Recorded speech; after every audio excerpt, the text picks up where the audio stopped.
This summer, reading is coming back with a bang. I don't know about you, but summer somehow pressures me.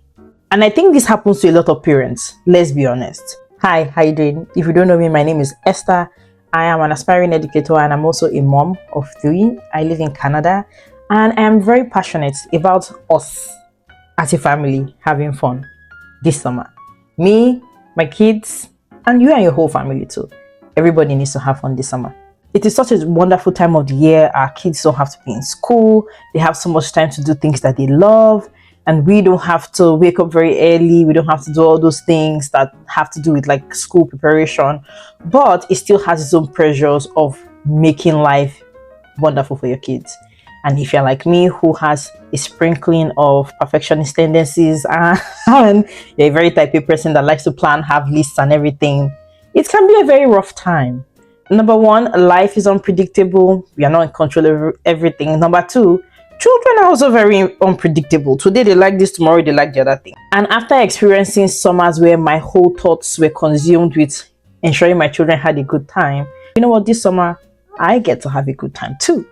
If you're not seeing my posts concerning this, I think you all should be following me on Instagram. I always drop a lot of wonderful gems there. I don't know why my hair is doing what it's doing today, but we digress. Anyways, since I'm mentioning Instagram, I will talk to you about our reading challenge. Remember when reading was a fun thing to do? Remember when it was an absolute joy to have a book and read it? We would spend hours reading books, exchanging books to our friends.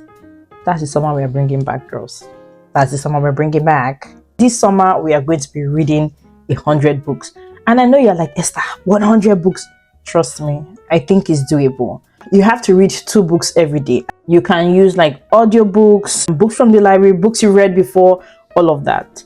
We are trying to bring back reading as a fun thing because it is legit. It doesn't matter how old your child is. More and more, we need to expose them to a lot of literacy. Therefore, we would be planning the summer this way. And like I said in my past video, if your kids are reading, it means like you have 1 or 2 minutes to do something for yourself. Here's what I am proposing, or how I'm planning it in my house, and you can figure out how it works for you. I have 2 of my children who are early readers. So since our target is 2 books every day, they would read 1 and I would read 1 to the 2 of them. Meaning each person would have 1 book to read each, and we are using like the Bob books. If you don't know Bob books, I would find, I had to go get it. This is the copy, very used and loved copy of the Bob books I have. This is the stage 1, and every 1 pack like this has 12 books, small books like this. This is book 1. It goes up to 12 inside this pack. I'm sure this is popular in North America. So for them who are like early learners, they have to read 1 each to me, and then I would read 1 book with them. And in my home, we made it a little spicy. For every extra 1 that they read, instead of like the 1 allotted for the day, if they read any extra 1, they get some money for it. $1.50. We are still trying to agree, but they get a stipend for reading that extra book. Anyways, in your house, it could be that your children are capable readers and they can read those songs by themselves. If it's chapter books, 1 chapter a day qualifies. They could do audiobooks too, but you know, you have to be able to verify how this audiobook thingy worked, if they listened, things like that. I have a PDF you can use to track the challenge. If you're interested in it, go to my Instagram, comment books, or send me a DM, and I will be able to send you the link to get it. The other thing I want you to consider with this reading challenge is consider the categories you want your children to be exposed to. Do you want themes about country, geography? Do you want themes about like more science-based topics? Do you want more religion, like Bible stories even count? So you can figure out 4 or 5 categories and ensure that they are reading books from those categories.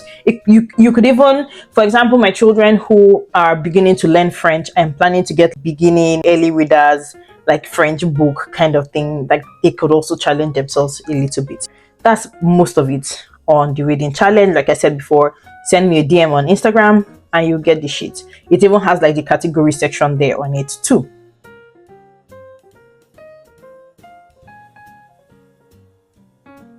Second thing, aside from ensuring my children are reading so that I can have some fun during the summer, is that I am not the coordinator of fun, especially when we're in the house. This is exactly what I told my child. I noticed that my daughter would always come up to me and be like, Mommy, what are we doing next? Mommy, even like when we're in the house, she's like, Mommy, I finished this, so what am I going to do next? And I had to very nicely tell her that I appreciate the fact that you think that like, I know everything, I have solutions to all the problems, and that you want to do something else, you want to be productive, but you have siblings, therefore, you guys will come up with a game, play together, or you could find out what you want to do and you do it. I ensure that like toys are accessible, books are accessible, open-ended materials are also accessible. I have a lot of like art and craft things. There's stuff that you can figure out and do by yourself without mommy being involved. I was telling her, because your imagination has to come through.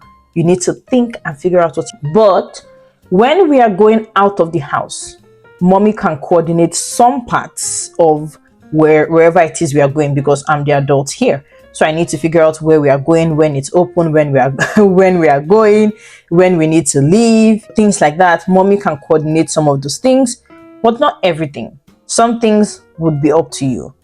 Just freedom of choice, you need to enjoy it. And I'm not going to lay on big responsibilities on them, but small things like what they choose to play with or how they choose to play with it, as long as it's not dangerous, it's up to them. I don't have to make a choice when it comes to something like that. But I just had to make it clear that the expectation in our house is not that mommy has to coordinate everything that has to do with fun. And to be honest, I think some of the magical things that happens in childhood is when children are allowed to be bored and figure out what kind of fun they want to have. I remember the kind of games we used to play, the kind of things we would need to. I remember creating dolls out of paper. Like we had to find ways to be creative and have fun. And I want my children to experience the joy of creating fun. What are some of the rules or boundaries, or I don't know what to call it right now, that you are setting to ensure that you have a wonderful summer for yourself and your family? Do let me know in the comments. If you're interested in the summer 100 books challenge, like I said, DM me on Instagram and I'll send the link to you. Have a wonderful, wonderful day. Bye.